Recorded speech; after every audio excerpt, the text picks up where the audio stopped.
가능한 협력 방안이라는 주제로 오늘의 세미나 그 두 번째 세션을 시작하겠습니다. 이번 세션 역시 이 진행을 맡아주실 진행자께서 계십니다. 제가 소개를 해드리겠습니다. 외교부 중남미국의 최종욱 심의관께서 사회를 맡아주시겠습니다. 앞으로 모실게요. 큰 박수로 맞아주십시오.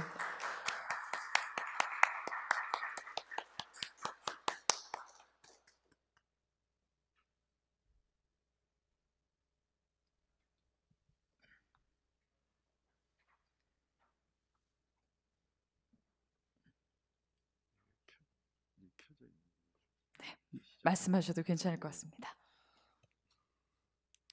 네, 안녕하십니까.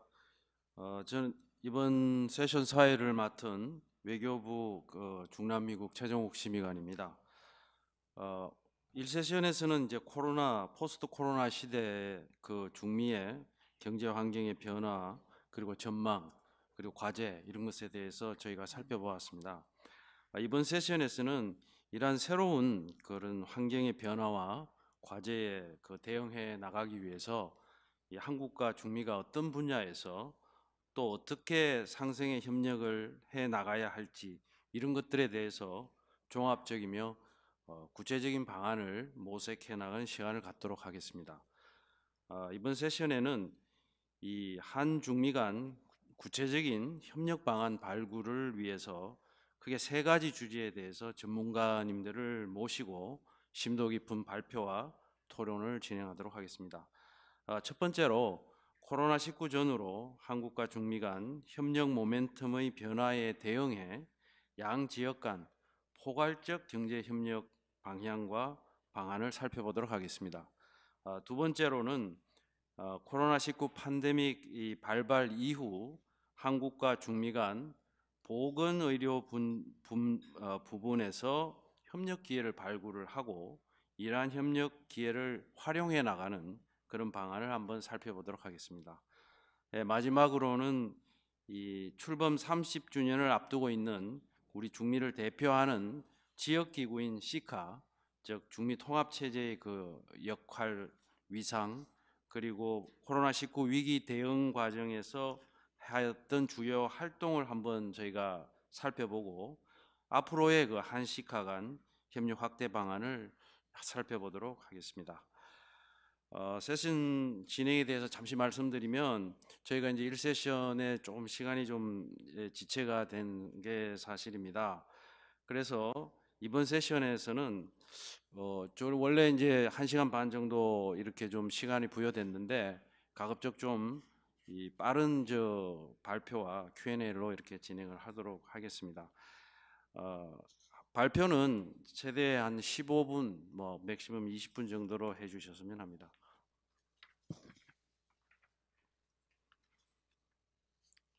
그럼 먼저 첫 번째로 그 포스트 코로나 시대 한중미 경제협력 확대 방안을 주제로 해서 부산외대 그 김영철 교수님의 발표를 청해 듣도록 하겠습니다.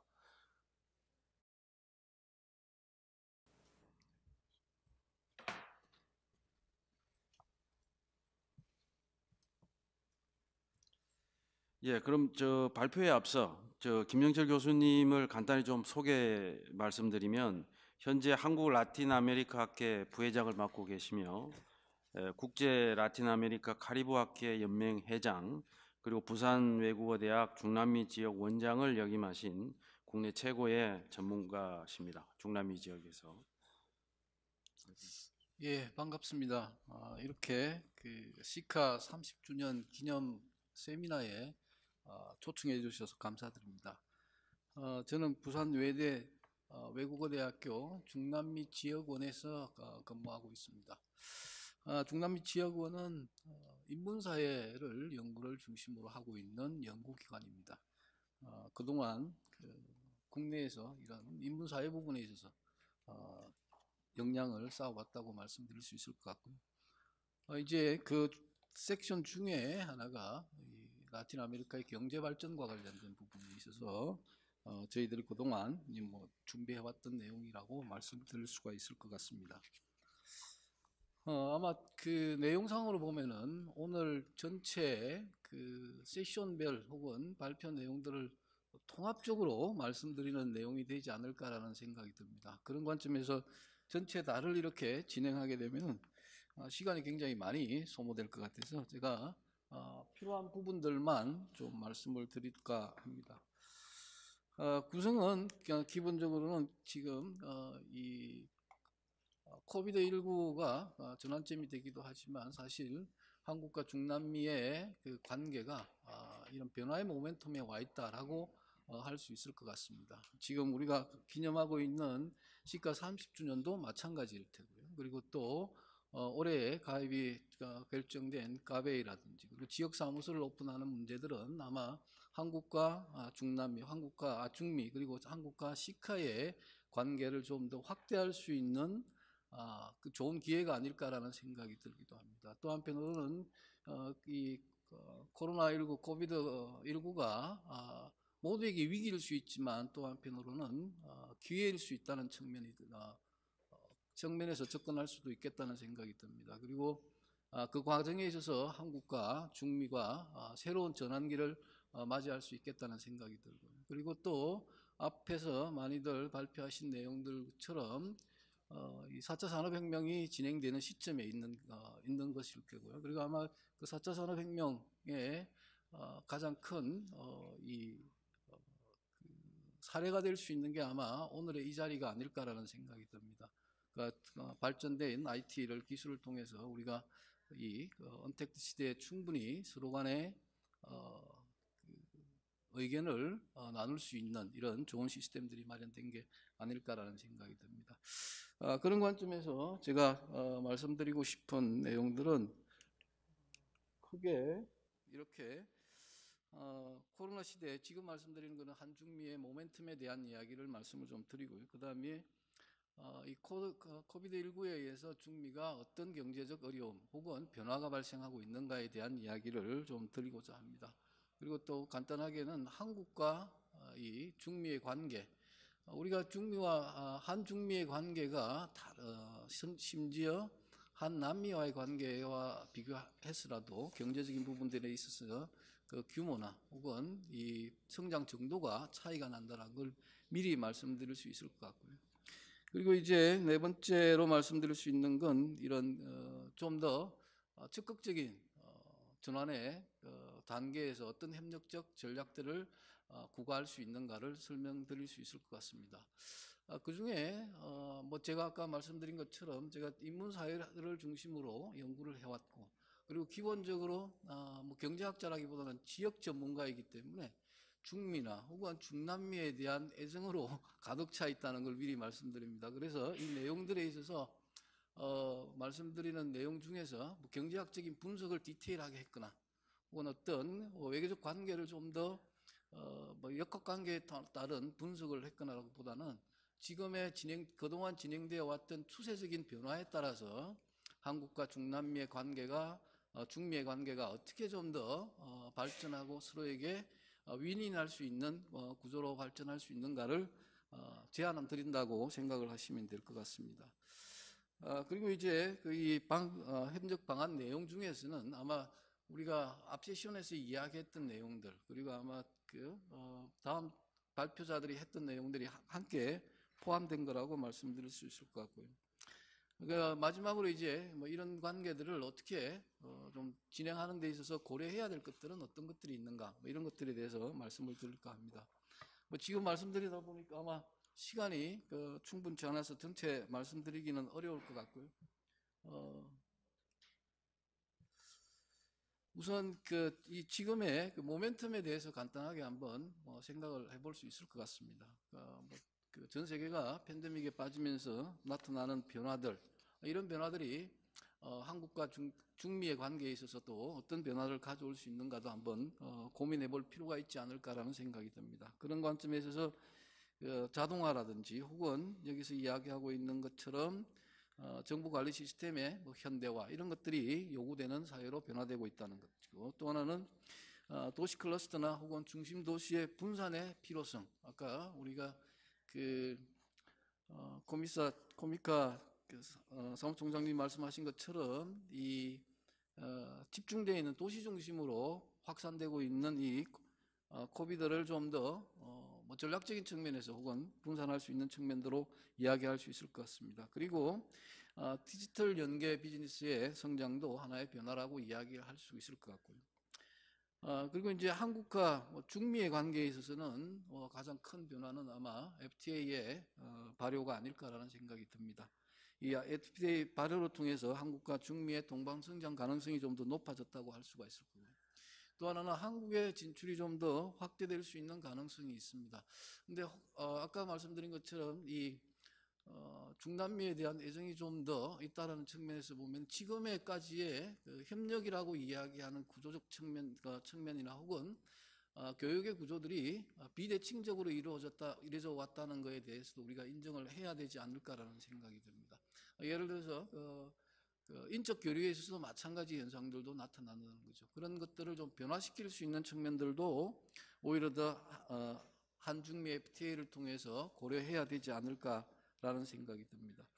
그리고 이제 또 하나는 중미 경제 통합의 통합은행인 까베이의 가입으로 인해서 한국에 직접적으로 이 시카의 인프라 구축이나 혹은 좀 더 긴 측면에서는 경제 성장과 관련된 부분에 있어서 참여 기회가 훨씬 더 확대되었다는 게 긍정적 측면이라고 이야기할 수 있을 것 같고요.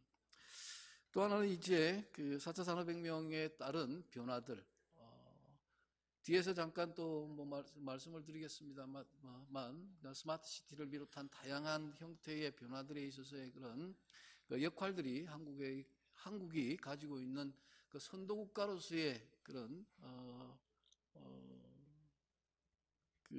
뭐 의무라고 할 수도 있을까요? 어쨌든 그런 선도국가의 입장에 있어서 같이 동행할 수 있는 측면들도 우리가 고려해 볼 수 있지 않을까라는 생각이 듭니다.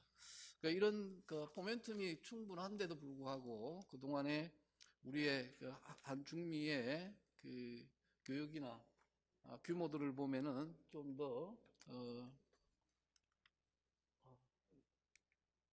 보시면은 뭐 아시겠지만 전체적으로 이 규모 면에 있어서는 다른 지역들과 비교했을 때 굉장히 많은 차이가 납니다. 이 차이에 대한 여러 가지 요인들로 우리가 중미가 가지고 있는 경제 규모나 혹은 시장성 그리고 지리적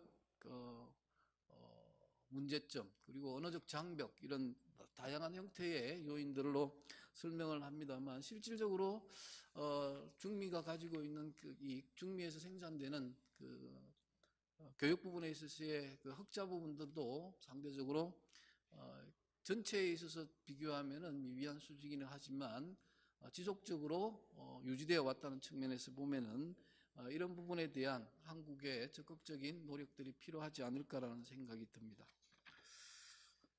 역시 투자 부분에도 마찬가지의 현상들을 우리가 좀 볼 수 있는 측면들이 있을 것 같고요. 시간이 많지 않은 관계로 이런 뭐 변화들은 사실은 우리가 충분히 그동안의 추세를 통해서 파악할 수 있는 것들이라고 할 수가 있을 것 같습니다. 자, 어쨌든 좀 더 빨리 진행을 해서 그동안의 코비드 19 이후에 중미에서 이 상황에 대해서 어떻게 인식하고 있는가, 어떤 변화들이 예측되고 있는가, 그리고 또 향후 대응 전략으로 제시하고 있는 것들은 또 어떤 게 있는가 한번 살펴볼 필요가 있을 것 같습니다. 그래야만 거기에 따른 한국 기업들의 혹은 한국의 협력 방안들이 제시될 수 있을 거라는 생각이 듭니다. 뭐 왼쪽에 있는 이 내용들은 글로벌 스케일이라고 되어 있는 부분들은 전 세계적인 경향들이라고 이야기를 할 수가 있을 것 같고요. 이 변화들에 대해서 중미 내에서 그리고 좀 더 크게는 라틴 아메리카 내에서 어떤 대응들을 강구하고 있는가, 그 오른쪽에 있는 제시하고 있는 내용들이 대체적으로 언급되고 있는 내용이라고 말씀드릴 수 있을 것 같습니다. 역시 첫 번째가 오늘 아까 우리 앞 세션에도 말씀을 하셨던 것 같은데 글로벌 가치 사슬을 중미에서 좀 더 어떻게 확대시키고 그리고 또 심화시킬 수 있는가, 이와 마찬가지로 또 하나는 다른 측면에서 보면은 그 영내에 이 영내 뭐 지역 가치 사슬이라고 이야기를 할 수가 있겠죠. 이 가치 사슬의 강화가 오히려 더 중미에 있어서는 필요한 전략이지 않을까라는 생각이 듭니다. 라틴 아메리카뿐만 아니라 중미 이 국가들의 대부분이 가지고 있는 건 사실은 이 가치 사슬이라고 이야기할 때 이 가치의 대부분들은 이 선진국이나 혹은 선도국에 집중되어 있는 측면들이 있다는 거죠. 그래서 중미 내에서의 그런 역내 강화 혹은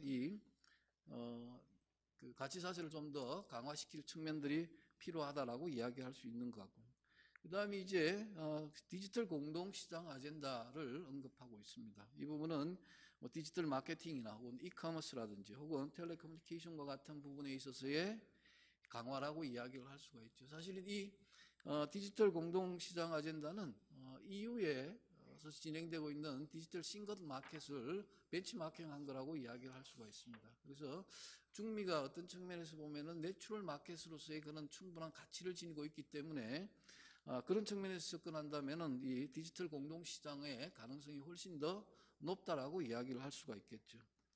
그리고 또 하나는 항상 이 외부 속거에 취약한 중미 혹은 라틴 아메리카 국가에 있어서 그런 취약성을 좀 더 극복할 수 있는 방안들을 고려해야 된다는 이야기를 하고 있는 것 같습니다. 아마 그 중에 이제 그 경제적 아까 앞에서 우리 그 방한광 실장님께서 보여주신 것처럼 실질적으로 미국과 중국 대외에 집중되어 있는 걸 역내로 좀 당겨오는 측면들을 변화들을 좀 고려해야 된다는 거죠. 근데 실제 이 수출 부분에 있어서 총액 기준으로 보면은 이 중미의 두 번째 교육 상대국들은 역내입니다. 그래서 이미 역내에 충분한 그 시장으로서의 가치 혹은 서로 간의 그 네트워크가 만들어져 있기 때문에 이런 부분들을 좀 더 강화할 필요가 오히려 더 있지 않은가라는 생각이 들고요. 그리고 또 하나는 이제 그 중미 국가들이 가지고 있는 장점이 아마 이 기후 변화와 관련된 부분에 있어서는 중미 국가들이 좀 더 앞서 있다라고도 이야기할 수 있을 것 같습니다. 뭐 전체 나를 이야기할 수는 없겠지만 몇 국가들에서는 그런 측면들이 있는데 이런 부분들을 좀 더 글로벌한 측면으로 커넥티비티를 좀 더 높여야 되는 측면들을 가지고 있다고 할 수가 있을 것 같습니다. 그 다음에 이제 나와 있는 것처럼 투자 전략의 수정이라고 할 수가 있겠죠. 아마 이 투자 전략의 수정에 있어서는 앞에서 우리가 살펴본 것처럼 그 미국 기업들의 리쇼어링에 이은 니어시어링으로 갔을 경우에 이 대체 시장으로서 그 중미의 가능성이 좀 더 증가하고 있다고 이야기를 할 수가 있을 것 같고요. 뭐 이건 제가 개인적인 측면에서 아까 우리가 이 역내를 강화할 때 있어서나 혹은 투자에 있어서 중미 국가들이 고려해야 될 부분들이 전방 효과를 좀 더 강화해야 된다라고 말씀을 드렸던 것 같은데 그 전방 효과를 강화할 수 있는 측면에서 봤을 때 멕시코에 진출해 있는 한국 기업들의 그 생산 기지로서의 역할들도 한번 좀 고려해 볼 필요가 있지 않을까라는 생각이 듭니다. 중미의 많은 국가들이 멕시코와의 그런 특혜 무역 관세 협정을 체결하고 있거나 혹은 FTA를 체결하고 있는 국가들이기 때문에 그런 전환점들을 좀 찾아볼 수 있을 거라는 생각이 듭니다. 이렇게 말씀드리는 것은 브라질의 경우에 보니까 우리나라의 기업이 처음에 진출할 때는 충분한 그 가격 경쟁력을 가지고 있어서 진출을 했다가 그 인접 국가로 생산 기지를 옮겨서 그 네트워크를 만들어가는 과정들을 봤을 때 브라질 내에서나 혹은 이전한 국가에 있어서의 그런 경제적 효과들이 상보적으로 나타난다는 측면에서 보면은 그런 것들이 좀 더 효과적일 수 있지 않을까라는 생각이 듭니다. 그 다음에 또 하나는 아까 우리 앞에서 발표하셨던 것처럼 그 의료 서비스 부분에 있어서의 여기 나와 있는 것처럼 인터퍼빌리티의 가능성에 대한 이야기들입니다. 이 부분도 역시 ICT의 강화와 관련된 부분이기 때문에 뭐 많은 국가들에 있어서 관심을 가지고 있는 거기도 하고 또 하나는 뭐 한국 기업에 있어서도 의료와 관련된 부분에 있어서도 충분히 진출 가능성이 있는 부분이라고 이야기할 수가 있을 것 같습니다. 그 다음에 이제 지역 통합과 관련된 부분인데 이건 아마 우리가 까베이 회원국이 됨으로 인해서 직접적으로 이 시카의 통합을 증가시키는 그리고 확대하는 심화시키는 데 있어서 역할을 할 수 있을 부분이라고 생각이 됩니다. 그리고 이제 이 마지막으로 언급할 수 있는 게 ICT를 활용한 뭐 체계적인 물류 시스템을 구축하는 내용들입니다. 사실 중미라고 이야기하는 그 지역들이 개별 국가로 보면 굉장히 적은 규모의 시장이면 틀림이 없습니다. 근데 중미가 가지고 있는 지리적 인접성이나 혹은 문화적 유사성, 동일한 언어, 그리고 시장적 개청화 이런 것들로 살펴봤을 때 내추럴 마켓으로 가능성이 굉장히 크기 때문에 그런 접근을 통해서 진출을 한다면은 훨씬 더 많은 협력이 이루어질 수 있을 거라는 생각이 듭니다. 시간이 얼마나 남아 있나요? 5분 정도. 예, 뭐 어쨌든 지금 이 내용들은 이 중간에 들어있는 내용들의 많은 부분들이 포함되어 있습니다. 그래서 좀 건너뛰어서 양국 간에 있어서의 그 한국과 중미의 뭐 디지털 전환 분야에 대한 부분들을 좀 살펴보도록 하겠습니다. 기본적으로 살펴보니까 개별 국가들마다 이 포스트 코비드-19 이후에 중장기적인 발전 전략들을 제시하고 있는 것 같습니다. 주로 단기적인 측면에서 살펴보면은 이 국가들이 제시하고 있는 내용들은 지금의 팬데믹 상황을 조기에 종식시키는 것이고, 그 다음 단계로는 직접적으로 경제산업에 영향을 미치는 부분에 있어서의 오픈을 시작하는 겁니다. 그래서 이번 달 초부터 많은 국가들에 있어서 관광산업의 부분에 있어서는 입국을 허용하기도 하고, 그리고 활성화 정책들을 본격적으로 추진하고 있는 것 같습니다.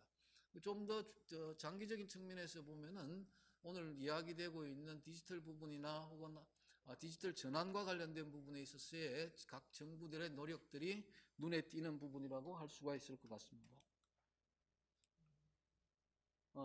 여기를 보시면은 대부분 뭐 코스타리카나 혹은 엘살바도르나 혹은 온두라스의 대부분의 국가들이 가지고 있는 전략들이 최종적인 단계라고 이야기할 수 있는 부분들은 디지털 전환과 관련된 부분으로 이렇게 집중화된다라고 이야기를 할 수가 있을 것 같고요. 그리고 그 지역적으로 분야별로 나눠서 살펴보면은 여기 끝에 보시는 것처럼 디지털 전환이라든지 그리고 인프라 부분의 구축 그리고 이 거버넌스에 대한 부분들 그리고 나와 있는 것처럼 역시 생산 구조의 다변화 그리고 여기에는 공급의 다변화도 포함이 되어 있습니다. 그리고 또 하나는 우리가 중미에서 이야기할 때 대부분의 라틴 아메리카에도 이제 아마 벌써 몇 년 전 이야기일 수도 있는데요. 물티라티나스라든지 이런 다양한 기업들에 대한 이야기를 하는데 중미에서는 그런 물티라티나스를 찾아보기가 좀 어렵습니다. 그래서 대부분의 국가들이 주안점을 두고 지원하는 방향들은 중소기업, 좀 더 내려가면은 미소기업들에 대한 지원 방향으로 집중된다는 걸 볼 수가 있을 것 같고요. 그리고 이제 마지막에 나와 있는 것처럼 그 보건과 관련된 부분에 있어서의 그런 회복력을 재구성하는 측면들에 있어서의 정책들이 뭐 장기적인 로드맵이라고 이야기할 수 있을 것 같습니다. 이런 관점에서 살펴보면은 예를 들어서 한국의 전략적인 지원 방향들은 몇 가지로 뭐 말씀을 드릴 수 있을 것 같습니다. 이 뒤에 내용들을 좀 간략하게 정리를 하면은 그래서 첫 번째는 GVC와 RVC를 좀 더 통합적으로 운영할 수 있는 협력할 수 있는 방안들을 마련하는 게 필요하지 않은가라는 생각이 듭니다. 아마 그 통로가 한국이 될 수 있을 거라는 생각이 들고요. 그리고 이제 두 번째 측면에서 말씀드릴 수 있는 건 역시 디지털 전환 과정이나 디지털 전환과 스마트 시티 부분에 있어서의 한국의 역할들을 좀 더 찾아볼 수 있을 거라는 생각이 듭니다. 뭐 따로 말씀을 드리지는 않겠습니다만 스마트 시티 부분에 있어서의 뭐 산호세나 혹은 과테말라 시티 그리고 파나마 시티의 경우에도 이 전 세계 174개국 그 도심 스마트 시티 그 평가 기준에서 보면은 100위권 이후에 있기 때문에 한국의 그런 스마트 기술들을 활용한다면 좀 더 증가할 수 있는 측면들이 있다라는 생각이 듭니다. 또 하나는 이 이 팬데믹 이후에 중미의 그 외부적인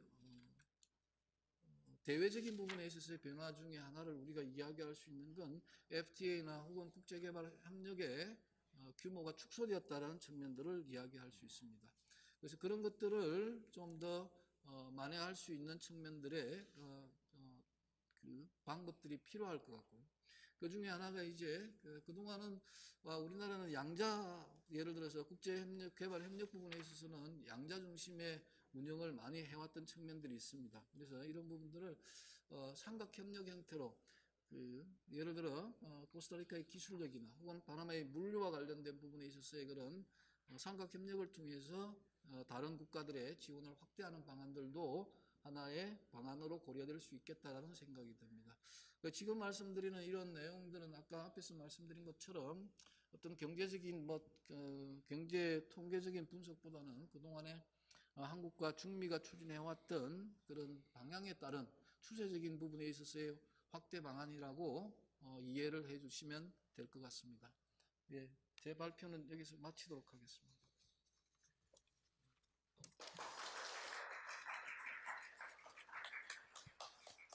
네, 교수님, 저 좋은 발표 감사드립니다. 예, 다음으로 그 포스트 코로나 시대 한중미 그 보건의료 협력 기회와 활용 방안을 주제로 본부처 전주기 의료기기 연구개발사업단 김태형 본부장님의 발표를 듣도록 하겠습니다. 김태형 본부장님께서는 삼성 메디슨 그 인도 법인장, 디지털 병원 수출 조합 전무이사를 역임하셨고, 특히 그 중남미 등 50여 개가 넘는 국가를 방문해서 한국의 그 의료기기, 의료 시스템, 또 의료 서비스 수출 모델 이런 것을 소개하고 프로젝트를 제안하신 등 다양한 그런 현장 경험을 가지고 계신 우리 국내에서의 의료 보건 분야의 그 국제 협력 전문가이십니다.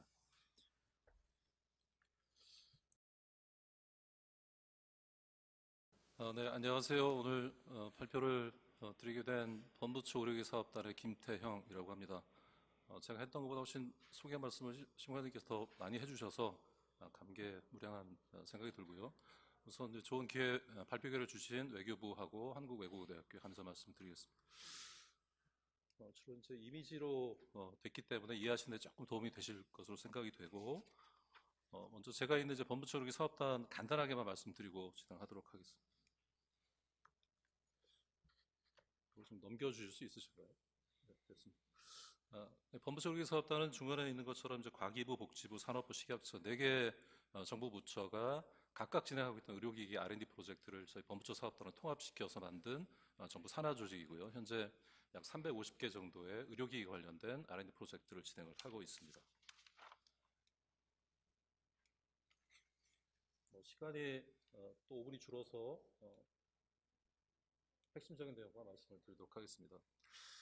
이 슬라이드는 아마 오늘 3번째 소개가 되는 슬라이드 같습니다. 여담이지만 제가 10월 6일까지 자료 제출 요청을 받아서 10월 3일, 4일날 작업을 해서 드렸는데 제 자료가 제일 올드한 것 같습니다. 다른 분들은 최신 자료를 생각하셨는데 저는 10월 3일자로 이렇게 지금 되어 있고요. 어쨌든 트렌드가 핵심이기 때문에 참고로 봐주시면 되겠고, 매일 코로나가 30만 명의 감염자가 생기고 누적 감염자가 여기 되면 3,450만이지만 오늘 아침에 확인해 보니까 3,750만 이미 이제 넘은 상태이고요. 그 중에서 이제 미주 대륙이 가장 많은 감염자를 보이고 있습니다. 북미권을 빼도 현재 이제 1,800만 중에서 북미권을 빼도 중남미에서 1,000만 명의 감염자 수를 보이고 있고, 중남미 인구가 전 세계적으로 8% 정도 되는 것으로 알고 있는데, 누적 감염자 수로 본다면 한 27% 정도 되니까 사실 상당히 엄중한 상황이라고 보여집니다. 그에 비해서 남미가 워낙 폭증을 하고 있는 효과도 있지만 중미 지역, 특히 이제 시카 지역 8개국은 상대적으로 코로나19에 대한 관리가 잘 되고 있지 않나 이렇게 판단이 됩니다.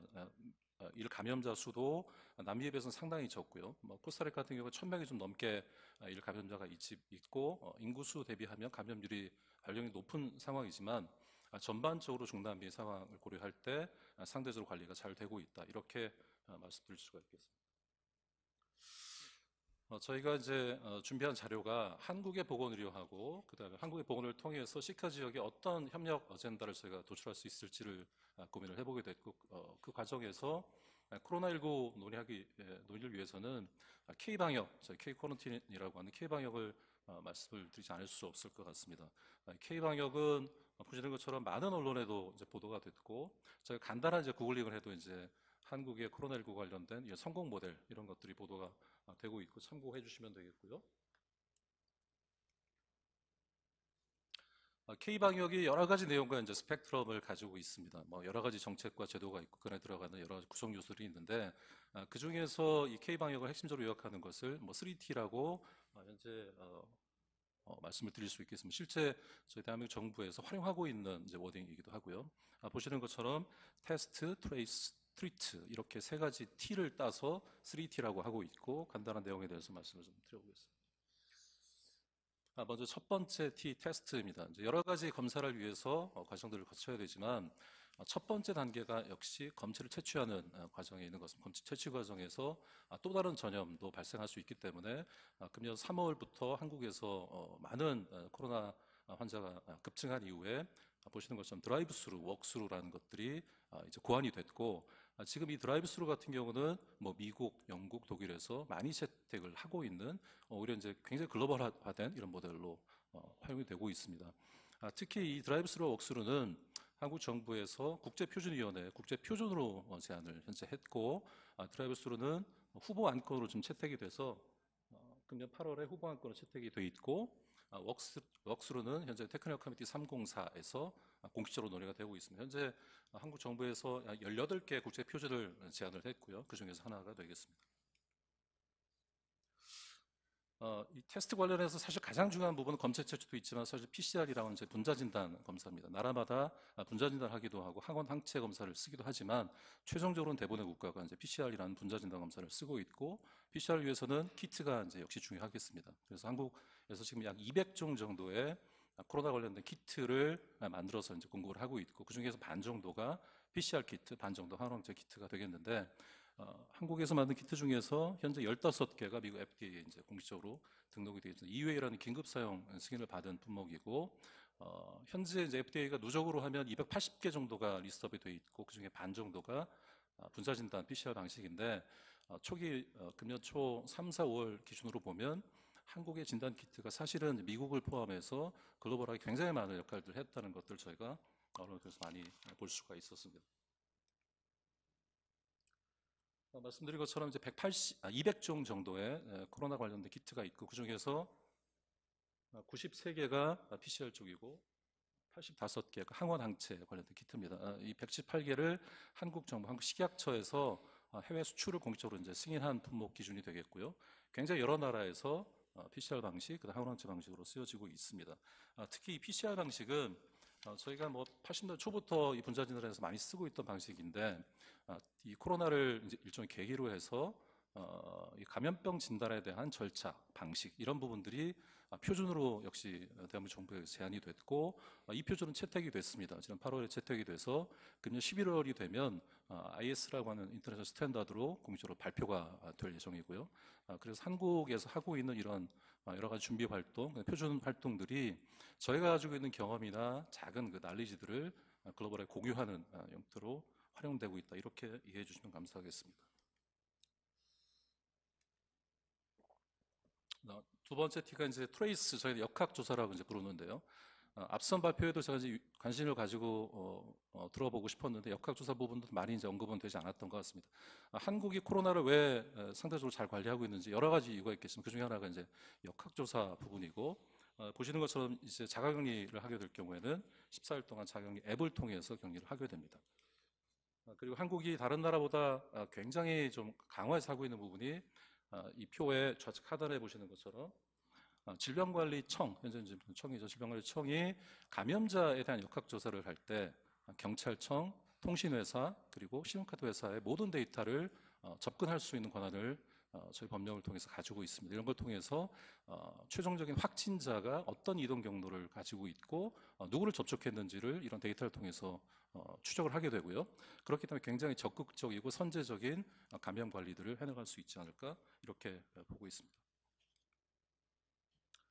세 번째 T가 이제 트리트, 저희 격리 치료라고 이제 부르고 있는 단계인데, 사실은 격리 치료 가장 중요한 부분은 좋은 병원에서 좋은 의료 서비스를 받는 것이 중요하겠지만 여러 가지 시스템이나 환경들을 구비하는 것도 중요하다고 보고 있습니다. 이 그림 우측 하단에 있는 것이 저희가 이제 선별 진료소라고 부르는 스테이션 개념들이고 현재 약 600개 정도 한국에서 운영이 되고 있고요.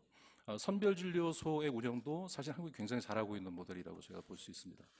좌측 하단에 있는 그림이 국가지정병원이라는 그림이고 현재 대한민국 정부가 권역별로 39개 병원들과 협약을 맺어서 이 병원들에게 감염 환자가 발생할 경우에 선제적으로 저희가 입원 치료를 할 수 있도록 준비를 하고 있고요. 경우에 따라서는 병실이 모자른 경우가 발생할 수 있고 이런 경우를 감안해서 상단에 있는 그림이 권역별 감염 전문 병원이라는 제도입니다. 현재 국립중앙의료원 포함해서 총 4개, 권역별로 부산, 충청, 전라 포함해서 총 4개가 지정이 돼 있고 2개가 더 추가될 예정입니다. 그러면 이 권역별 감염 전문 병원은 감염병, 코로나든 코로나 이후의 다른 형태의 팬데믹이든 충분히 저희가 환자를 치료하고 격리 치료할 수 있는 기본적인 환경들을 제공하게 됩니다. 격리 치료 관련해서 또 하나 저희가 공유하고 싶은 이제 모델이 생활치료센터라고 저희 부르는 모델입니다. 레지던셜 트리트먼트 센터라고 이제 번역을 하게 되어 있는데요. 실제로 이 확진자들을 다 격리병동에서 하게 될 경우에 병상 부족 등의 문제가 분명히 수반될 수밖에 없고 경증 환자라든지 무증상 환자들은 저희가 별도의 제도를 만들었습니다. 생활치료센터를 만들었고 보시는 그림과 같은 연수원을 활용하는 형태고요. 이 안에서 간단한 격리치료를 할 수 있도록 제도를 만들고 있습니다. 굉장히 효율적인 제도라고 저희가 평가를 받고 있고 역시 생활치료센터 자체도 저희 국제 표준으로 제한이 돼서 국제 표준으로 지금 논의가 되고 있는 상태입니다. 저희가 3T 말씀을 드렸는데 3T를 통한 어떤 제도나 정책뿐만 아니고 여러 가지 의료 장비들 아까 마르티네스 총장님 발표도 있었지만 PPE라는 개인 보호 장구를 포함해서 PCR 장비, 그다음에 검체 진단 키트뿐만 아니고 트리트먼트를 할 수 있는 진단 장비, 치료 장비들 등도 저희가 해외 공급을 하고 많은 양의 수출을 하고 있습니다.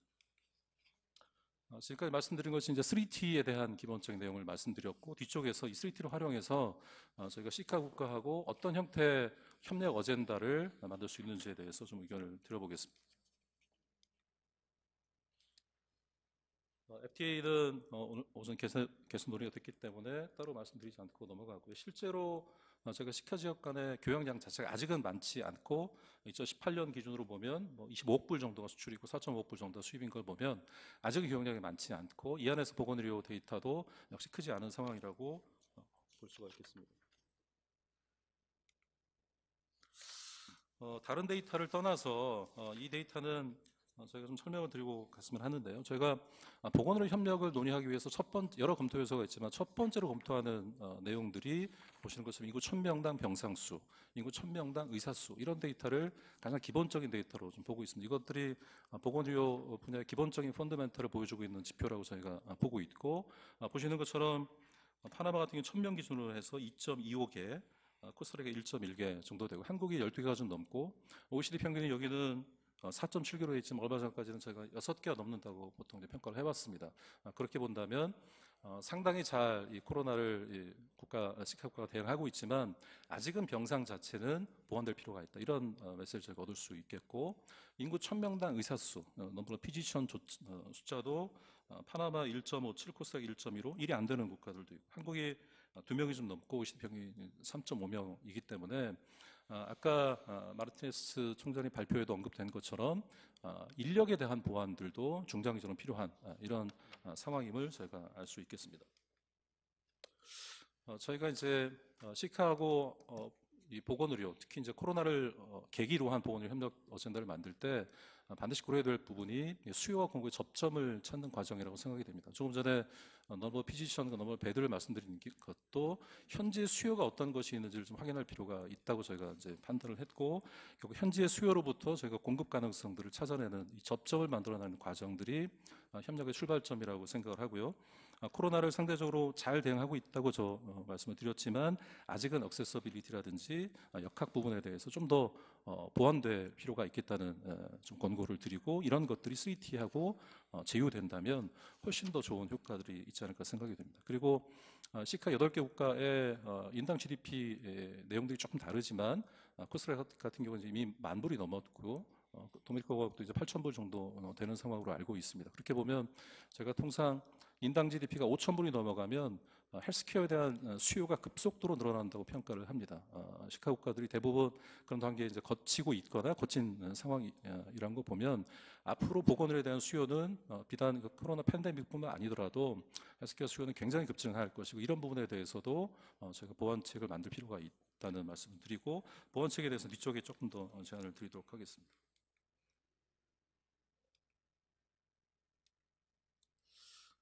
여러 가지 이제 보건의료 관련해서 협력 어젠다들이 있을 텐데, 제가 오늘 제안드리고 싶은 것은 4가지 협력 어젠다입니다. 좀 거시적인 주제이지만 협력 어젠다를 구체화하는 데 좀 도움이 되길 바라는 마음으로 이제 말씀을 드리고요. 첫 번째가 우선 IDB에서도 언급 계속 있었지만 인프라에 대한 부분, 두 번째가 우리 전문가에 대한 부분, 세 번째가 어떻게 하면 데이터를 활용할 수 있을지에 대한 데이터 드리븐 헬스케어에 대한 부분, 그리고 이런 것들이 연계된 포스트 코로나를 어떻게 준비할 것인지, 이 4가지를 말씀을 드려보도록 하겠습니다.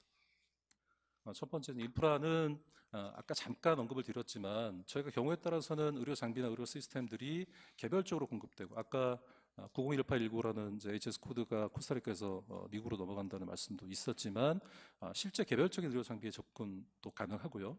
경우에 따라서는 병원 단위 아니면 보건소 단위의 패키지화 접근들도 굉장히 도움이 되는 것으로 믿고 있습니다. 실제로 중미 국가에서 많은 패키지 프로젝트가 있고요. 위쪽에 보시는 그림이 코스타리카, 제 뒤에 발표하시는 분이 코스타리카 시카 국장님으로 알고 있는데, 코스타리카 푼타레나스 지역병원을 까하가 발주한 프로젝트고, 대략 한 10년쯤 된 것 같습니다. 논의가 시작된 10년쯤 된 거로 알고 있고, 까베이에서 자금 지원이 돼서 최근에 이런 조감도도 나오고 진행이 되는 것으로 알고 있고요. 두 번째 그림이 니카라과의 경찰병원, 300병상 규모의 경찰병원 프로젝트입니다. 이것도 2014-15년도부터 논의가 시작된 것으로 알고 있는데 아직은 예산 조달 등 문제가 있어서 확정이 되지 않은 이런 상황이고, 몇 개 국가에서 원조 형태로 이런 패키지 프로젝트도 진행을 한 바가 있습니다. 하단에 있는 게 온두라스의 아틀란티다 병원도 있고요. 네덜란드하고 멕시코가 지어줬던 니카라과 옥시덴탈 서부병원 그림도 있습니다. 이런 패키지 프로젝트를 진행할 때 가장 어려운 점이 역시 예산인 것 같습니다. 기존에 많은 프로젝트를 저도 제안을 해보고 협의도 해봤지만 예산 문제가 있고, 예산 문제에 대해서는 아까 잠깐 언급드렸던 까베이라든지 IDB에 대한 이런 금융 지원도 가능하고, 남미에서 최근 활성화되고 있는 PPP, 스페인어는 아페페라고 하는 이 PPP에 대한 방안들을 잘 준비를 한다면 사실은 굉장히 도움이 될 거라 보고 있습니다. 시카뿐만 아니고 남미로 확대한다면 칠레 39개 공공병원 신축 사업들, 그다음에 에콰도르 에살루드 11개 병원 신축 프로젝트, 콜롬비아 보고타시 6개 병원 신축 및 업그레이드 프로젝트, 이런 부분들이 다 패키지화 레벨의 프로젝트이고 대부분 다 PPP 형태를 우선 제안하고 있습니다. 저희 시카 국가들도 이런 부분에 대해서 좀 더 구체화시키고 한국과 협의하는 과정들이 진행이 된다면 조금 더 좋은 협력 관계들이 만들어지지 않을까 생각을 합니다. 두 번째가 이제 메디컬 엑스퍼트 의료 전문가 부분이고요. 사실은 가장 어려운 부분이라 보고 있습니다. 예산이 있다고 해결될 부분이 아니고 많은 시간과 경험들이 필요하기 때문에, 특히 이제 코로나와 관련된 현안들 대응 측면에서 본다면 저희가 긴급한 어떤 솔루션을 확보할 필요도 있지 않을까 생각을 합니다. 그런 것으로 저희가 제안드리고 싶은 내용이 인공지능 기반, 인공지능을 활용한 소위 프리스크리닝, 인공지능이 사람을 대체하기는 어렵기 때문에 기본적인 이런 대규모 스크리닝들을 인공지능이 하고 이상 이미지, 이상 환자들의 검사 데이터만 전문가가 추가 검사 또는 확진 검사를 할 수 있는 형태, 이런 부분들이 팬데믹 대응에 도움이 되지 않을까 생각이 되고, 저희가 의사뿐만 아니고 여기 이제 가운데 있는 그림이 스마트 널즈라고 이제 표현을 했는데 간호사들도 우리 ICT의 도움을 받아서 굉장히 많은 일들을 할 수가 있습니다. 이런 부분들이 복합적으로 작용을 한다면 좋은 협력 모델들도 만들어질 수 있지 않을까 생각되고 스마트 널즈는 2017년, 18년에 걸쳐서 저희 한국 정부하고 아세안 국가들 몇 개 국가하고 이런 프로젝트도 파일럿 프로젝트로 진행해 본 경험이 있습니다. 세 번째가 데이터 드리븐 헬스케어라고 제가 말씀을 드리고 싶은데요. 이 우측 좌측이죠. 좌측 상단에 있는 그림이 시카 모 국가의 최신 병원을 직접 방문해서 찍은 그림입니다. 병원은 굉장히 잘 지었고 굉장히 고가의 의료 장비를 활용하고 있지만 아직도 이 페이퍼 차팅을 하고 있고 엑셀 필름을 쓰고 있는 모습들을 봤고 이 사진을 2013년, 14년, 15년에 걸쳐서 이제 확보한 사진이라서 지금은 좀 바뀌었을 수도 있겠는데요. 아직은 이 디지털화에 대한 움직임들이 많지 않다. 중남미 경우에 이렇게 말씀을 좀 드릴 수 있고 결국에는 저희가 코로나뿐만 아니고 코로나 이후를 고려할 때도 데이터를 통해서 이 데이터를 관리하고 데이터를 획득하고 관리하고 활용하는 이것이 사실은 3T의 숨겨진 메시지이기 때문에 데이터화시키는 준비들을 해야 되지 않을까. 특히 한국에서 이런 부분들은 좀 상대적으로 잘하고 있다고 저희가 말씀드릴 수 있어서 이런 부분들이 좋은 일종의 레슨런으로 시카에 좀 영향을 주기를 기대하고요. 네 번째가 이제 포스트 코로나 대한 부분입니다. 사실은 이제 코로나 이후에 이제 어떤 이런 팬데믹 질환들이 또 올지 예측하기 굉장히 어렵지만 이런 막연한 가능성을 대비하기 위해서라도 한국이 나름대로 체계화시켜 놓고 성공 사례로 하고 있는 3T를 중심으로 저희 시카 국가에서 기존에 하고 계시는 여러 내용들의 3T를 좀 접목하는 형태로 보완한다면 좀 더 효율적인 이런 방역이라든지 관리 체계들이 만들어지지 않을까 생각을 하고요. 아까도 일부 언급이 있었지만 경우에 따라 저희가 공항이나 항만 그리고 지역의 경계들도 광의에다 크로스 보더에 해당되기 때문에 크로스 보더에서 검사를 좀 신속하고 효율적으로 할 수 있는 방법들도 제가 잘 찾을 필요가 있다고 생각합니다. 인공지능이나 디지털 이동병원들이 도움이 될 수 있는 모델이라고 생각이 돼서 이런 부분들도 협력 아젠다로 좀 검토가 되기를 희망합니다. 이 슬라이드가 이제 마지막 슬라이드인데요. 시카 국가가 나라마다 사실은 상황도 좀 다르고 영내 협력들을 많이 하고 있다고 아까 이제 발표에 있었지만 어떤 부분들이 실제로 코로나를 중심으로 하는 협력 관계에 협력 구축의 모델이 될 수 있을까를 생각해 본다면 역시 3T를 중심으로 하는 확산 모델들이 가장 도움이 되지 않을까 생각합니다. 3T 말씀을 드렸지만 제가 개인적으로 제안드리고 싶은 것은 3T의 2P를 추가해서 AI를 활용한 프리스크리닝들을 저희가 선제적으로 진행한다면 이후에 3T 단계에서 굉장히 많은 소위 그 버든들을 줄일 수 있다고 생각이 되고요. 3T를 통해서 만들어진 효율적인 결과물, 특히 이제 데이터를 중심으로 결과물들이 프레딕션과 프리벤션이라고 하는 예측과 예방에 활용될 수 있도록 활용한다면 코로나뿐만 아니라 코로나 이후에도 굉장히 많은 저희가 실무적인 활용과 효과를 도모할 수 있을 것으로 생각이 됩니다. 그래서 3T와 2P를 복합적으로 하는 협력 제안을 드리고 이런 부분들이 통합적으로 연계되는 것이 결국 패키지화 모델이 되지 않을까 생각이 됩니다. 그리고 이런 부분들을 검토할 때 한국에서 3T를 상대적으로 잘하고 있다고 말씀드렸지만 시카 국가의 국가별로 문화라든지 법제도 그다음에 절차 등이 다 다를 수밖에 없고요.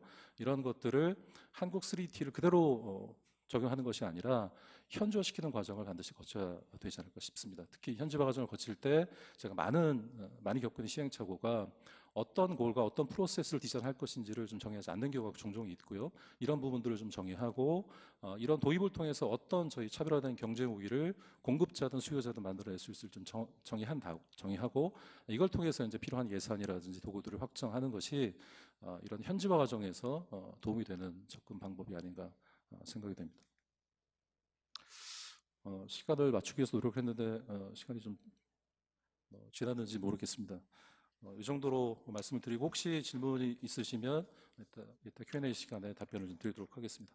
경청해 주셔서 감사드립니다. 네, 본부장님 저 3T과 EP 전략 잘 들었습니다. 예, 저 발표 감사드립니다. 지금 시카 잘 연결돼 있죠. 예, 마지막으로 그 포스트 코로나 시대 그 시카의 역할 그리고 한국과 시카 간의 그 협력 확대 방안을 주제로 해서 로만 코르데로 시카 국제협력 국장님의 발표를 듣도록 하겠습니다. 로만 코르데로 국장님께서는 이제 시카 근무하시기 이전에 코스타리카 대학교 교수를 역임하셨고 시카 산하의 그 중미 농목업위원회 사무총장 그리고 미주 농업협력연구원 등 다수의 국제기구에서 컨설턴트로 활동하신 바 있으십니다.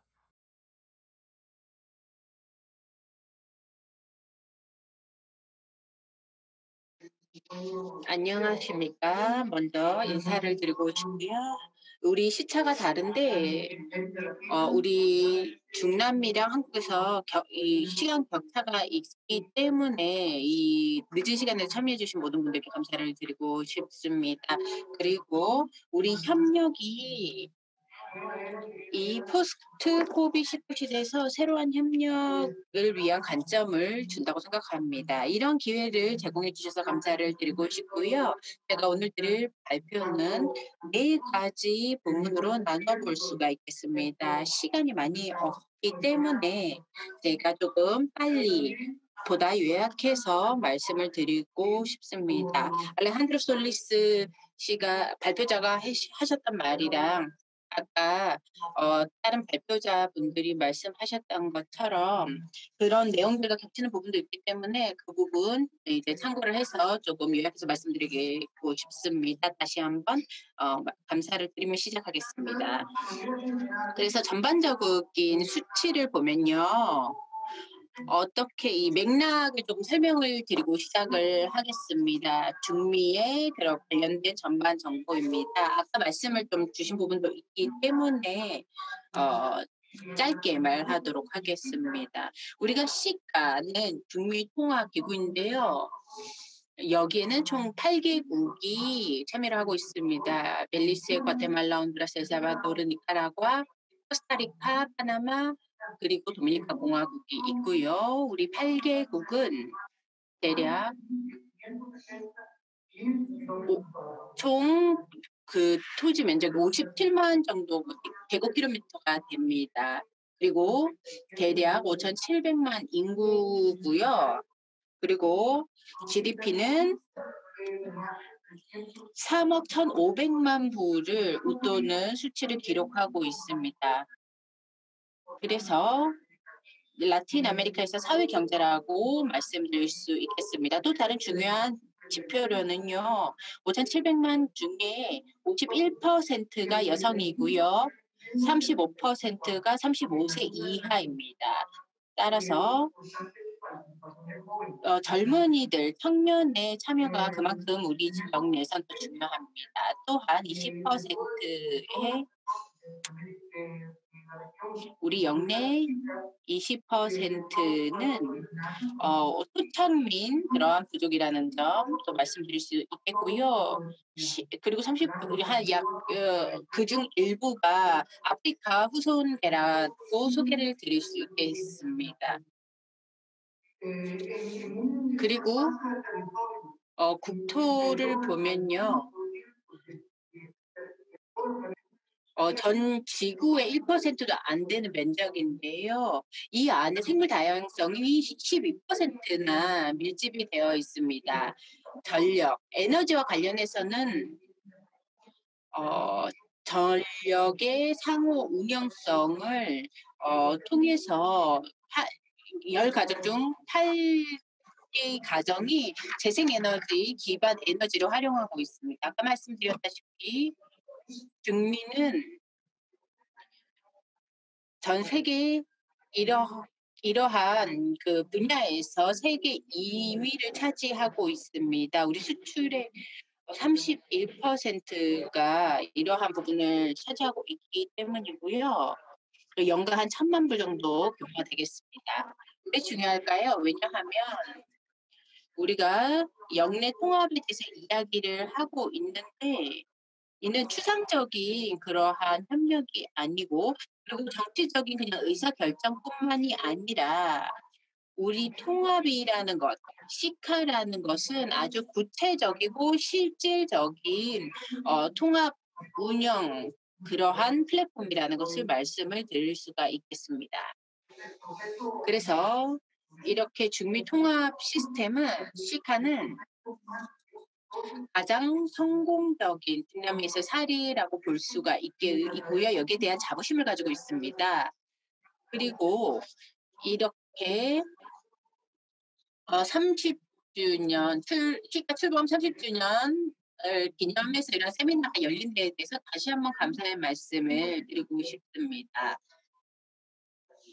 그래서 또 내일 우리한테 14일이 되겠죠. 우리는 14일 날 중미 통합의 날을 기념하는 날입니다. 때마침.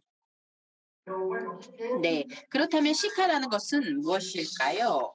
이 시카라는 것이 무엇인지에 대해 간략하게 말씀을 드리자면요. 중미 통합 시스템이고요. 1991년에 그리고 60년도 때부터 다양한 노력들이 경주가 되어 있는데요. 테구시 갈파와 중미 차터가 헌정이 이제 만들어지게 됩니다. 그래서 제도적인 틀로 이 시카가 만들어졌고요. 우리 중미 통합을 위한 목적으로 만들어지게 됩니다. 왜 중요할까요? 왜냐하면 중미 지역에는 다양한 국가들이 참여를 하고 있지 않습니까? 그래서 다양한 협력의 장도 열어주고요. 그런데 실제 인정을 받고 있는 제도는 바로 이 시카입니다. 가장 대표적인 인정받은 기구라고 할 수가 있겠죠. 우리 주요 목적은 평화, 자유, 민주주의 그리고 발전을 이루는 것입니다. 그래서 테구시갈파 제도라는 것을 바탕으로 어떻게 이러한 절차가 진행될지가 정해지고요. 어떠한 기관들이 어떻게 구성을 해서 어떤 방식으로 의사결정이 이루어지는지가 정해집니다. 그리고 이러한 구조적인 측면, 제도적인 측면에 대해서 말씀을 드렸는데요. 아까 알레한드로 솔리스 박사님께서 가장 중요한 부분 중 하나를 담당하고 계십니다. 보건 분야뿐 아니라 우리 시카 내에서는 다양한 장관 위원회가 만들어져 있는데요. 다양한 분야에 대해서 만들어져 있습니다. 뭐 교육, 경제, 무역, 사회 발전 다양한 주제들을 다루고 있기 때문에 우리 시카라는 것은 다 부문을 아우르고 있고 다양한 참여자들이 함께하고 있는 그러한 체제를 구조를 가지고 있습니다. 그리고 아까 카베이에 대한 얘기도 나왔는데요. 이러한 시스템 내에서 또 중요한 기구 중 하나라고 소개를 드릴 수가 있습니다.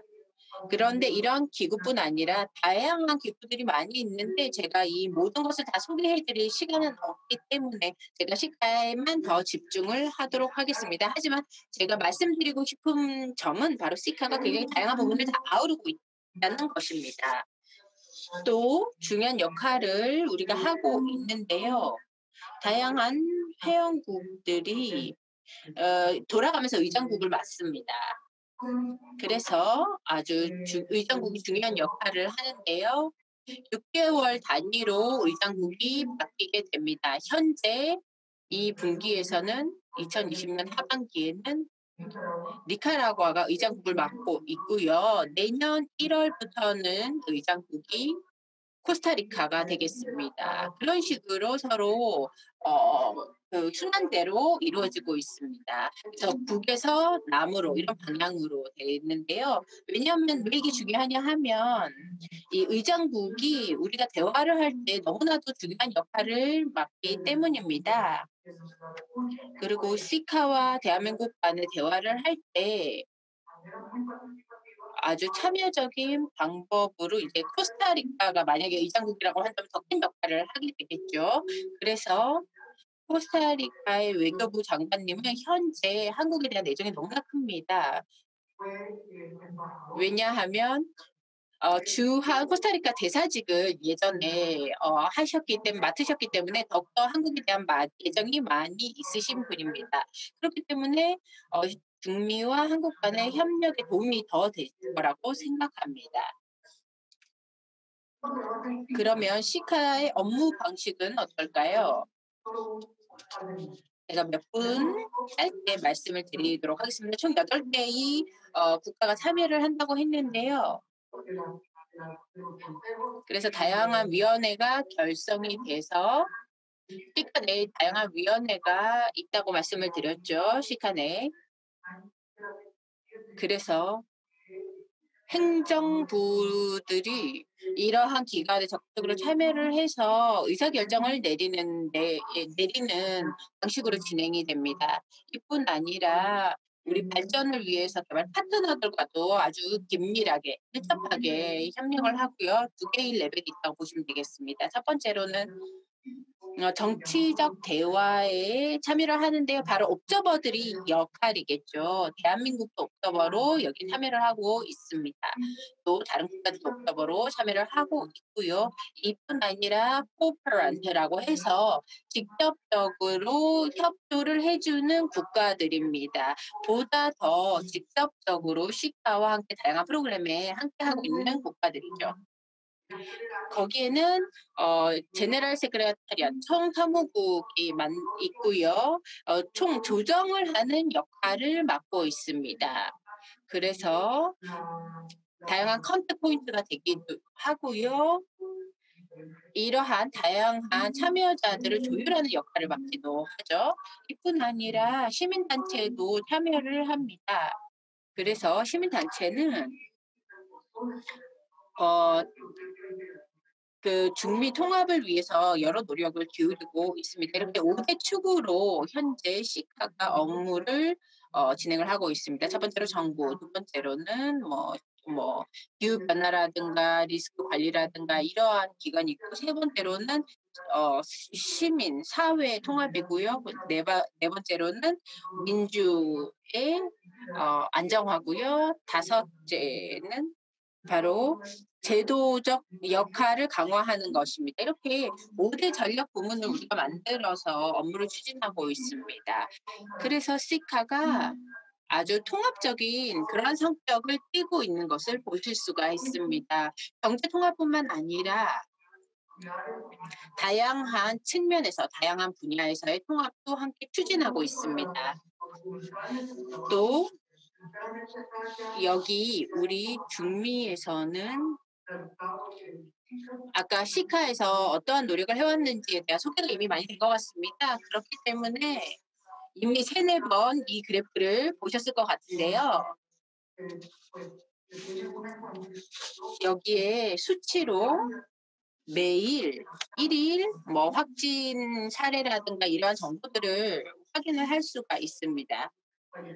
또 사망자 수라든가 이러한 모든 정보는 공식 회원국의 그 자료가 한 플랫폼에 반영이 바로 되게 되어 있습니다. 이래서 코로나 예방을 위한 노력을 기울이고 있습니다. 그래서 오늘 오전 10시 자료로 지금 업데이트를 한 자료로 보시면 되겠습니다. 그리고 너무 길게 말을 할 필요는 없을 것 같은데요. 이 다음 부분도 이미 언급이 된 것 같습니다. 우리가 굉장히 이러한 팬데믹 상황을 극복하기 위해서 응급 대책을 영내에서 세웠습니다. 그래서 우리 영내 대통령들이 함께 자리를 마련해서 WHO에서 팬데믹으로 발표를 하자마자 다음 날 회원국 대통령들이 함께 대화를 하게 되고요. 선언문을 내게 됩니다. 이 선언문에는 어떤 내용이 담겨져 있냐면 이러한 영내 계획이 선언이 되게 됩니다. 3월에 발생한 일이죠. 그래서 굉장히 대응이 빨랐습니다. 그리고 우리 회원국의 외교부에서도 적극적으로 참가를 했고요. 그래서 발표를 할 때 이런 다양한 요소들이 있었다. 그리고 이러한 정보는 우리 웹페이지에서 보다 구체적으로 확인하실 수가 있습니다. 제가 세 번째로 말씀드리고 싶었던 부분은 바로 우리 시카가 코로나 사태 하에서 어떤 국제 협력을 진행을 했는지에 대한 소개입니다. 그래서 이러한 코로나 팬데믹에 대응을 한 데 있어서 다른 국가들과의 협력을 했습니다. 따라서 어떠한 국제 협력이 이루어졌는지 말씀을 드리자면요. 재정 부문에 있어서 카베이가 아주 중요한 역할을 했습니다. 그래서 19억 이상의 달러가 우리 회원국들의 긴급 지원이 됐고요. 그리고 우리 컨틴전시 펀드가 조성이 돼서 10억 불이 조달이 됐고요. 이 긴급 재정 펀드는 5,50억, 그리고 상업은행 유동성 프로그램에 대해서는 3.5억 정도가 되겠습니다. 팬데믹 상황 하에서 이러한 재정 협력이 이루어졌는데요. 순풍이 조금 트일 수 있는 계기가 되었습니다. 그래서 이 격리 상황 속에서 그리고 많은 국가에서는 사업체들이 문을 닫아야 했는데요. 3월에 특히 그랬죠. 그래서 회원국에서는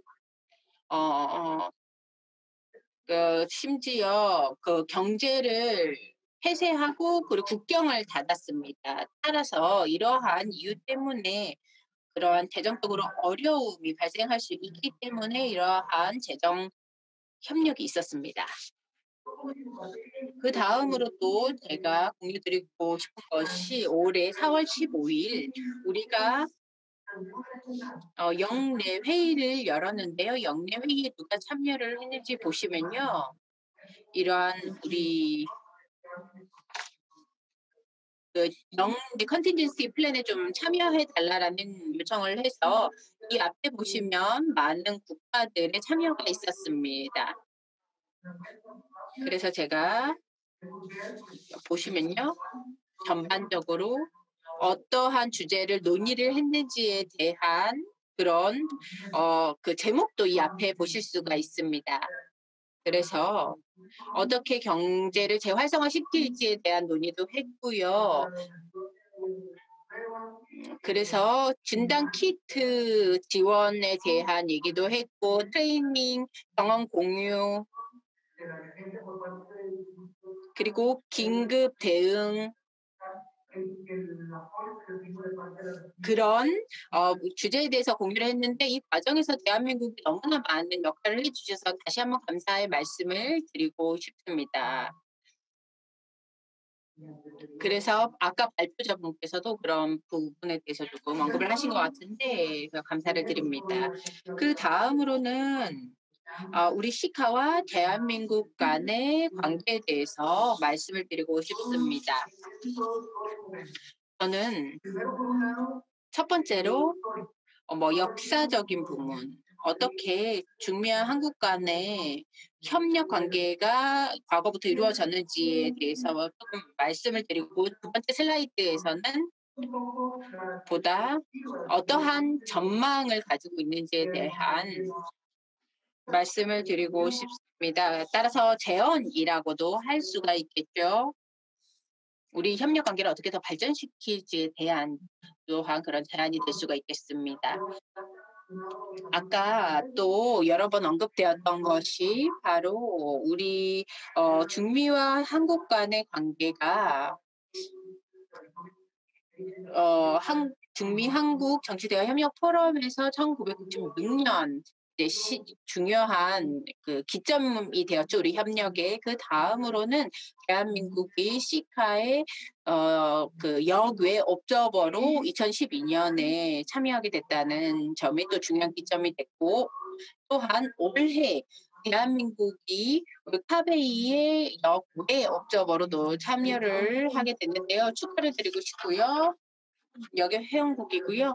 그래서 이러한 협력을 해주셔서 감사를 드리고 싶고 시카와 한국 간에 이러한 협력이 있어 왔다는 점 말씀드리고 싶습니다. 또 어떤 활동을 하겠을까요? 대부분의 활동들이 트레이닝 프로그램이었고요. 다양한 교육 과정이었습니다. 또한 자문과 관련된 그런 회의가 많이 열렸습니다. 이것들이 우리 협력에서 가장 중점이 되었고요. 따라서 저는 이러한 것들이 더 많은 기회를 우리에게 제공해 준다고 생각합니다. 이제 앞으로 보다 더 강화된 협력 관계를 만들어서 우리 양자 간 협력을 하는 관계가 더욱더 발전되기를 희망하고 있습니다. 그리고 이런 결과를 이루기 위해서 이러한 제안을 드리고 싶습니다. 그런데 제가 이 각 부문의 요소에 대한 설명을 드리기 전에 드리고 싶은 말이 하나 있는데요. 바로 하나의 그냥 주역 정도 밑에 가는 말씀처럼 조금 드리고 싶습니다. 우리 영내 협력은 양자 간의 협력에 있어서 굉장히 차이가 많이 나고 있습니다. 그래서 우리 영내 협력은 이 중미 통합 과정에 있어서 중요하다고 생각합니다. 양자 협력은 물론 영내 협력도 중요하지만 양자 협력도 중요합니다. 한 국가와 대한민국 간의 협력도 중요한 것이죠. 그래서 2013년 시카에서 하나의 그러한 제안이 통과가 됐는데요. 거기에 그걸 바탕으로 해서 이러한 협력이 기본적으로 어떤 요건들을 갖춰야 된다라는 내용이 나와 있습니다. 그래서 빨리 말씀을 드리자면요. 또 첫 번째로 이러한 협력 관계가 다양한 참여자들도 함께 포함을 하고 있고요. 첫 번째로 외교부 장관이 참여를 하고 고위급 대화가 열리게 되죠. 그리고 부문별 장관 회의가 열리게 됩니다. 그래서 어떻게 업무를 진행하는지, 어떻게 통과를 하는지, 그리고 전략을 어떻게 수립을 할지에 대한 논의가 이루어지게 되어 있습니다. 각 부문에 대해서.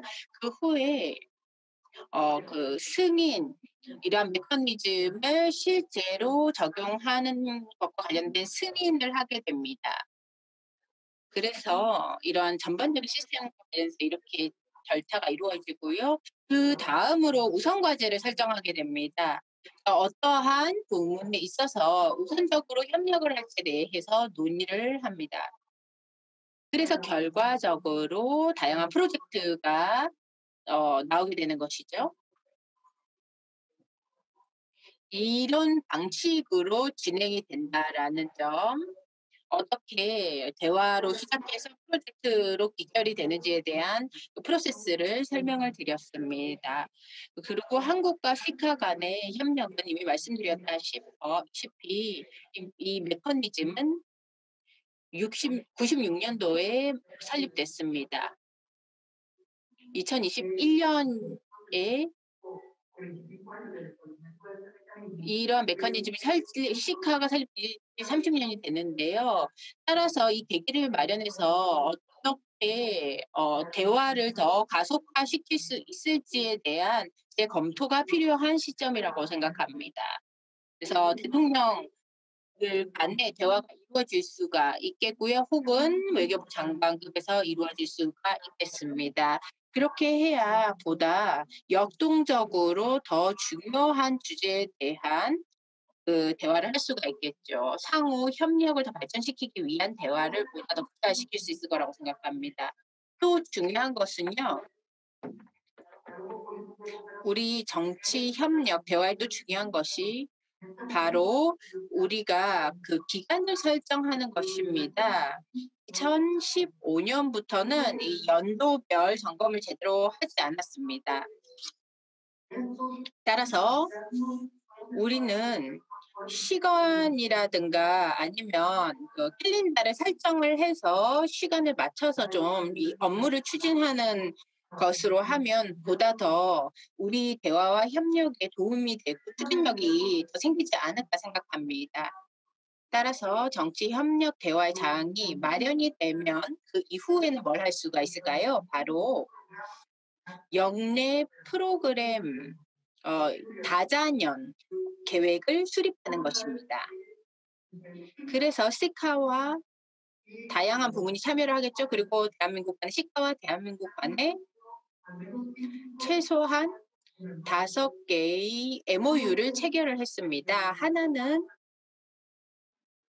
바로 시카 협력 기금이었고요. 그다음에 인턴십과 관련된 그러한 MOU였고요. 그다음에 한국의 섬유산업과 관련해서 시카에서 보다 더 무역을 원활하게 하기 위한 MOU를 체결했고요. 그 다음으로는 한국의 그런 치안과 관련해서 그 행안부와 함께 또 MOU를 체결을 했습니다. 이런 모든 MOU들이 다 너무나 중요합니다. 그런데 지금까지 해온 협력을 보다 더 구체화시키는 것이 우리의 다음 단계가 아닐까 생각합니다. 따라서 다자년 계획을 수립을 해서 목표를 설정한 다음에 어떤 프로젝트 아니면 어떠한 협력 방안으로 진행을 할지 결정을 해서 추진을 해야 될 것으로 생각합니다.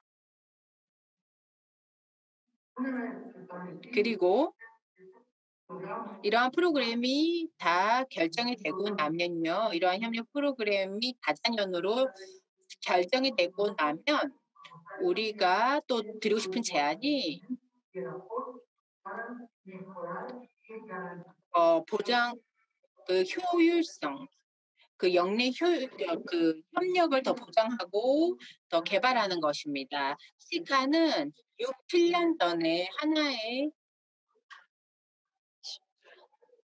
영내 협력을 위한 그러한 하나의 체계를 우리가 만들었습니다. 액션 플랜을 만들었습니다. 그래서 시카는 리더 역할을 통해 우리가 영내 연맹을 보다 더 구체화해서 조성을 해서 일을 했는데요. 당시 한국도 참여를 해서 많은 도움을 주셨습니다. 따라서 개발을 위해서 이렇게 협력 메커니즘을 마련을 해서 더 많은 조율을 하고 보완을 하고 우리 시카 발전에 다양한 부문에서 이렇게 참여를 했습니다. 너무 시간을 많이 보내지 않도록 할 텐데요. 이러한 모든 우리의 액션들이 이러한 업무들이 이런 우리의 협력들이 앞으로 어떻게 결론이 나야 하냐면 바로 우리 협력의 효과를 더욱더 높여야 한다는 것입니다. 보다 더 구체화시켜야 합니다. 그래서 마지막으로 미룰 것이 아니라 반대로 처음부터 시작을 할 때부터 우리 관계 강화를 구체적으로 점검을 해야 됩니다. 그중 하나가 바로 양자 그리고 영내 협력의 그런 각 단계를 조금 더 점검하는 노력도 기울여야 되는 것이 지금 우리가 해야 될 일이 아닌가 생각합니다. 그래서 한국과의 협력은 대부분 양자 협력의 형태를 취했습니다. 따라서 우리는 양자뿐 아니라 영내 그런 양자 협력에 영향을 미치지 않고 보완적인 그런 성격을 띠는 그러한 협력을 또 추구하고 싶습니다. 왜냐하면 일부 현안에 대해서는 양자 협력이 필요하겠지만 또 다른 현안에 대해서는 우리가 영내가 하나의 통합된 단체로서 또 찾아야 하는 그러한 솔루션이 있지 않겠습니까? 예를 들어서 보건 분야도 마찬가지라고 생각합니다. 서로 따로 떨어져서 양자 간의 협력으로 하는 것이 아니라 이게 전체 통으로 해야 된다고 생각합니다. 하지만 양자 협력에는 영향을 미치지 않는 방식으로 보완적인 방식으로 할 방법을 찾아야 된다는 것을 말씀드리는 것이죠. 따라서 이러한 협력 관계 강화는 이런 업무 추진 방식을 갖고 앞으로 추진이 돼야 될 거라고 생각합니다. 그래서 시간이 다 끝난 것 같은데요. 제가 오늘 말씀드릴 내용은 다 드린 것 같습니다. 그래서 저한테는 굉장히 큰 영광이고요. 이렇게 여러분 앞에서 발제하게 된 것을 영광으로 생각을 하고 또 다시 한번 이런 기회를 주신 분들께 감사의 말씀을 드리고 싶습니다. 그리고 미래에는 같이 이러한 더 많은 장이 열리기를 희망합니다. 감사합니다. 네, 꼬르데로 국장님 저 발표 감사드립니다. 특히 뭐 한국과 어떻게 협력하는 그런 방식이나 이런 일하는 방식에 대해서 많은 조언 주셨는데 감사합니다.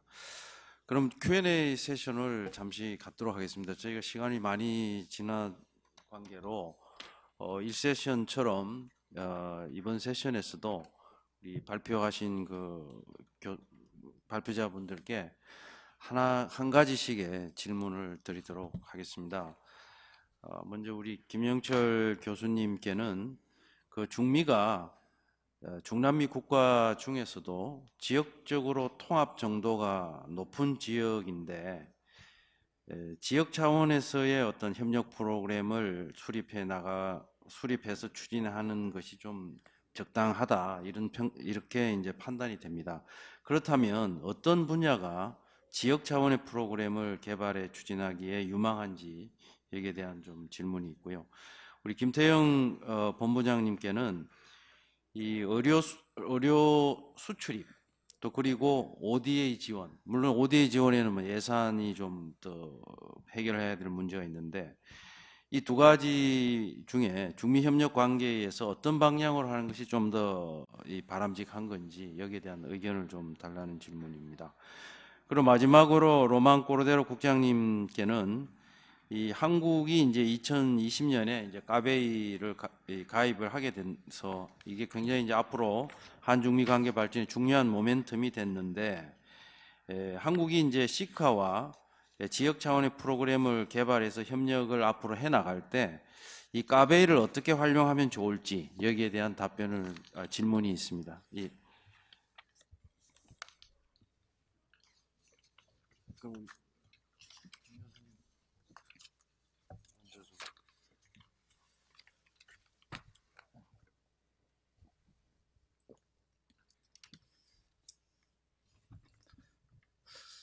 예,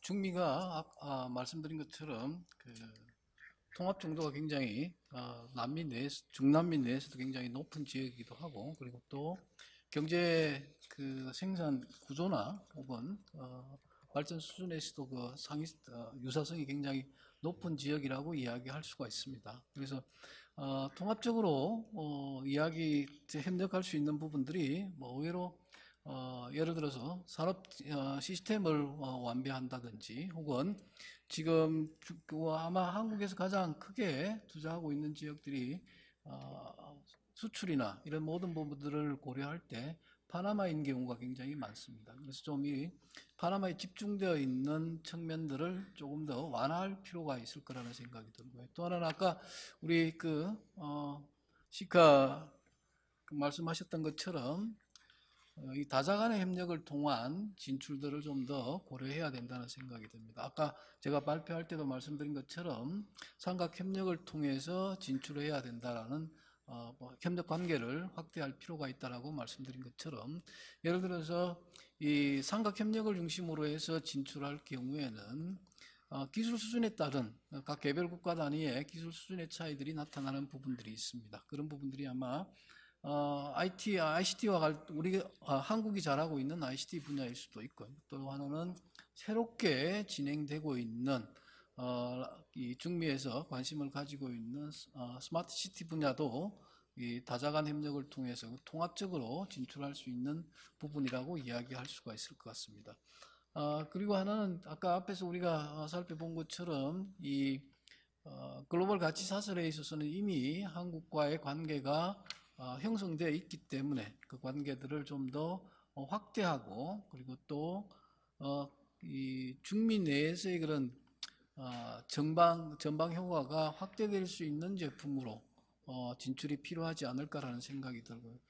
굳이 그런 부분에 있어서 말씀을 드리자면 예를 들어서 아까 잠깐 언급드렸던 것처럼 아마 이렇게 말씀을 드리면 중미의 인프라 부분이나 혹은 가격 경쟁과 부분에 있어서 임금과 관련된 부분에 있어서 비교가 좀 필요하긴 할 텐데요.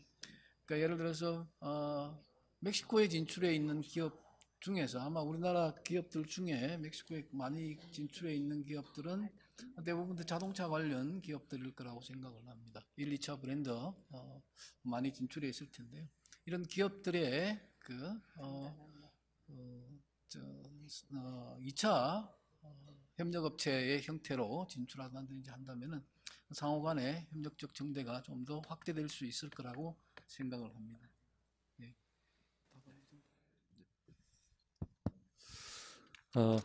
네, 그 질문 주신 내용들이 조금 어려운 주제라고 생각은 되는데요. 제 짧은 소견을 간략하게 말씀드리겠습니다. 우선 ODA는 마시는 것처럼 OECD 다크에서 기준이 있고 ODA를 활용할 수 있는 기준이 정해져 있고 한국 정부에서도 ODA 입안을 할 때 OECD 다크 기준에 따라서 진행하기 때문에 시카 8개 국가 내에서 OECD 기준에 따라서 ODA 대상국이 되는 국가도 있고 그렇지 않은 국가도 있을 것으로 봅니다.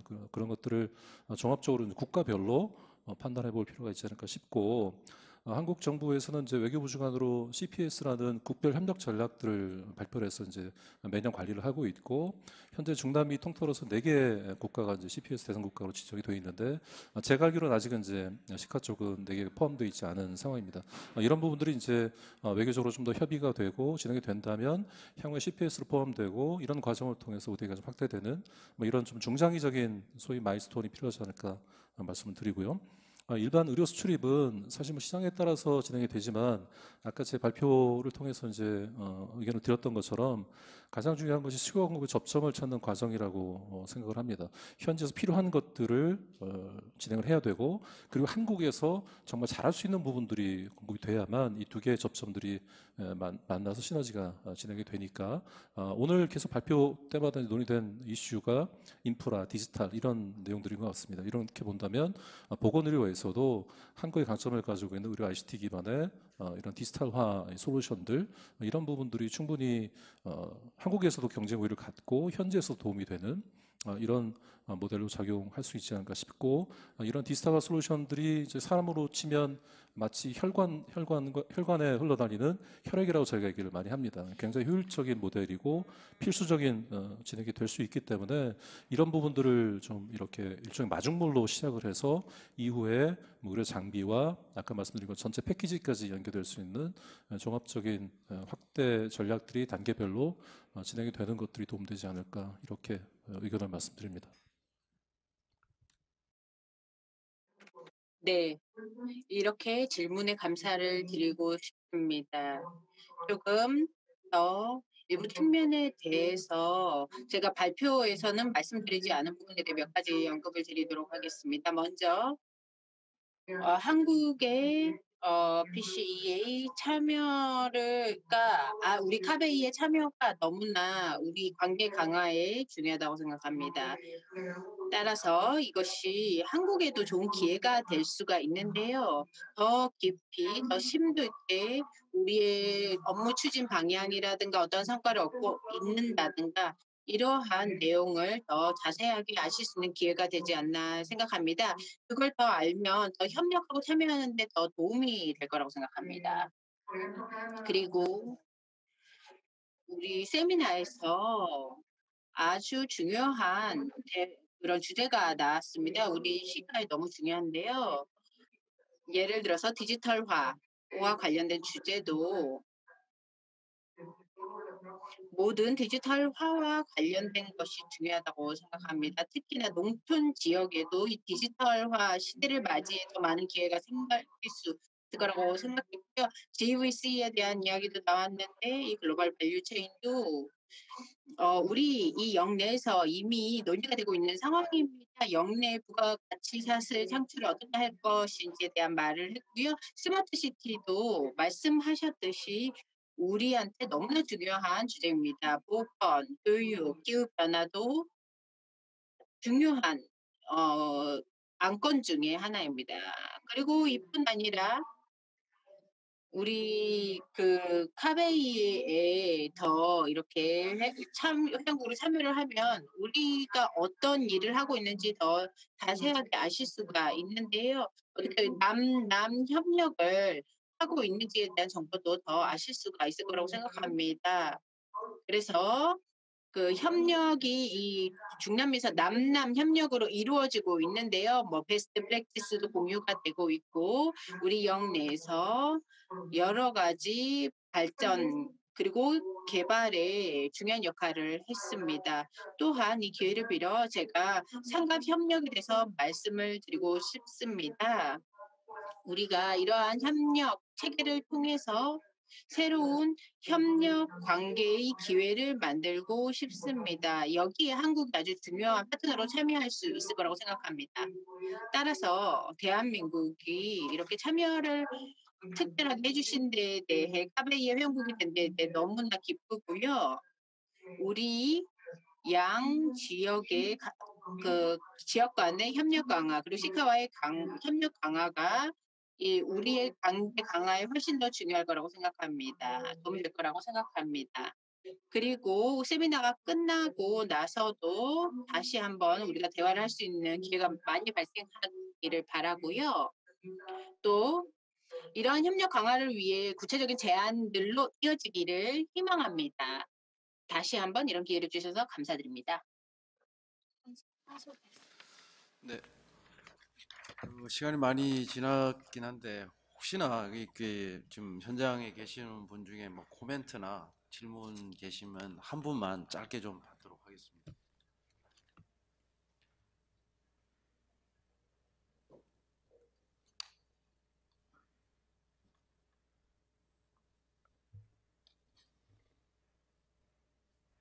예, 뭐 특별한 분이 없으신 것 같은데 그러면 이상으로 그 오늘 세미나 그 두 번째 세션을 모두 마치도록 하겠습니다. 다시 한번 저희 오늘 세미나 두 세션을 저희가 했는데 이 세미나를 통해서 그 내년에 중미 독립 200주년, 시가 출범 30주년을 맞아서 한국과 이게 중미 국가들이 우리 코로나19 위기를 극복하고 어떻게 미래로 함께 나갈 그런 방향과 또 방안, 또 협력 방식 이런 것을 함께 모색해 본 의미 있는 시간을 가졌다고 생각을 합니다. 저희 외교부로서는 토론에서 이제 제안되고 또 분석된 많은 좋은 그런 협력 방안들을 구체적으로 좀 실현시켜 나가기 위해서 중미 국가들과 함께 계속 노력을 해 나가도록 그렇게 하겠습니다. 또 오늘 참석해 주신 많은 분들도 적극 지원해 주시고 성원해 주셨으면 감사하겠습니다. 그럼 오늘 세미나를 모두 마치도록 하겠습니다. 감사합니다. 네, 발표해주신 세 분 그리고 누구보다도 수고를 많이 해주신 최종욱 심의관님께 다시 한번 박수 보내주시면 고맙겠습니다. 네, 오늘 세미나 마친다는 인사 이미 해주셨기 때문에 저는 이제 간략하게 여러분 오늘 긴 시간 함께 해주셔서 감사드린다는 말씀. 저희 오늘 시작할 때 오전 8시였잖아요. 그 시간대가 이제 중미 지역은 초저녁 시간대가 이제 됐는데 그곳은 이제 한밤중으로 가고 있습니다. 저희도 점심때가 다 됐죠. 긴 시간 함께 해주셔서 정말 감사드립니다. 오늘의 논의들이 정말 유익한 시간이 되었기를 진심으로 바라는 마음 끝으로 저도 물러가도록 하겠습니다. 이상으로 시카 출범 30주년 한중미 지역 신협력 비전 세미나를 모두 마치겠습니다. 고맙습니다.